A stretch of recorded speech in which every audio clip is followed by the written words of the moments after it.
Cinta tanah air sering direduksi menjadi bangga produk Indonesia. Aku pakai produk Indonesia bukan karena murahan, tapi karena aku tahu setiap rupiah yang kupakai memutar roda ekonomi tetangga, bukan konglomerat. Banyak yang bilang kalau cinta tanah air itu harus action yang besar. Ternyata sederhana ini. Kalau 270 juta orang memilih produk lokal setiap harinya, itu bukan pilihan, tapi itu kekuatan ekonomi. Kesadaran berbangsa bukan nyanyian Indonesia Raya di upacara, tapi ketika saya melihat teman yang beda agama, saya tidak merasa terancam. Ketika ada yang berbicara bahasa daerah, saya tidak mengejek. Saya justru belajar. Tempat kerja hukum berlaku sama untuk semua. Bela negara dimulai dari kesadaran bahwa kita hidup bukan hanya untuk diri sendiri. Pancasila sudah diajarkan sejak kita kecil. Namun seiring bertambahnya usia, aku sadar mengamalkannya jauh lebih sulit daripada sekedar menghafalnya. Terutama sila keempat tentang musyawarah. Dulu, saat pendapatku tidak diterima, aku mudah terpancing emosi dan merasa diriku paling benar. Tapi kini, aku mulai belajar bahwa mendengar juga bagian dari kedewasaan. Menghargai perbedaan, menahan ego, dan mencari solusi bersama. Sila kelima tentang keadilan sosial yang mengajarkanku untuk memperlakukan semua orang dengan adil tanpa pilih kasih. Di tempat kerja, bukan tentang siapa yang paling dekat atau paling kuat, tapi tentang bagaimana kita menghargai dan membantu satu sama lain. Karena saat yang sedang kesulitan, kita hadir untuk menguatkan, bukan membiarkan. Setia pada Pancasila bukan hanya tentang menghafal sila demi sila, tetapi tentang bagaimana kita bersikap sebagai manusia. Tidak mudah membenci, tidak mudah terpecah hanya karena perbedaan agama, suku, ataupun pendapat. Karena Pancasila bukan sekedar simbol di dinding. Ia adalah nilai yang menyatukan jutaan orang yang hidup berdampingan dengan damai, saling menghormati dan menjaga persatuan.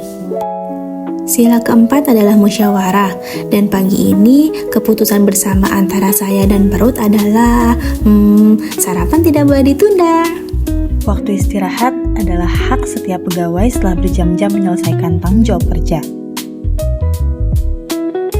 Namun, di dalam dunia birokrasi dan pelayanan publik, ada kalanya kepedulian harus mengalahkan ego pribadi. Melihat rekan satu tim yang sedang kesulitan mengejar target tugas dinas, saya memilih untuk menunda waktu istirahat saya, menyumbangkan sisa tenaga, waktu, dan pikiran demi meringankan beban kerja bersama, agar tugas instansi tidak terbengkalai. Bagi seorang ASN, rela berkorban berarti siap sedia mengulurkan tangan dan memberikan kontribusi nyata saat rekan kerja atau organisasi membutuhkan solidaritas kita.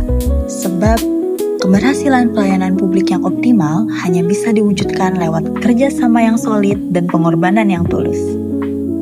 Implementasi nilai bela negara rela berkorban untuk bangsa dan negara tidak hanya tentang nyawa, tapi bisa juga tentang waktu ngopi saya. Kemampuan bela negara dimulai dari hal-hal sederhana dalam keseharian. Saat memulai hari dengan stretching dan menjaga kebugaran tubuh, saya mempersiapkan agar tetap sehat, disiplin, dan siap memberikan pelayanan terbaik bagi masyarakat. Ketika melangkah menuju kantor dengan penuh semangat dan tanggung jawab, saya menanamkan nilai loyalitas dan pengabdian kepada bangsa dan negara. Bahkan melalui kegiatan sederhana seperti menyapu halaman, saya menunjukkan kepedulian terhadap lingkungan, menciptakan suasana kerja yang bersih, nyaman, dan tertib. Karena negara bukan hanya tentang perjuangan di medan perang, tetapi juga tentang disiplin, tanggung jawab, dan pengabdian. Pagi ini saya sudah lari pagi ke kamar mandi. Itu tetap kardio kan? Kami siap bela negara dimulai dari meja kerja sendiri.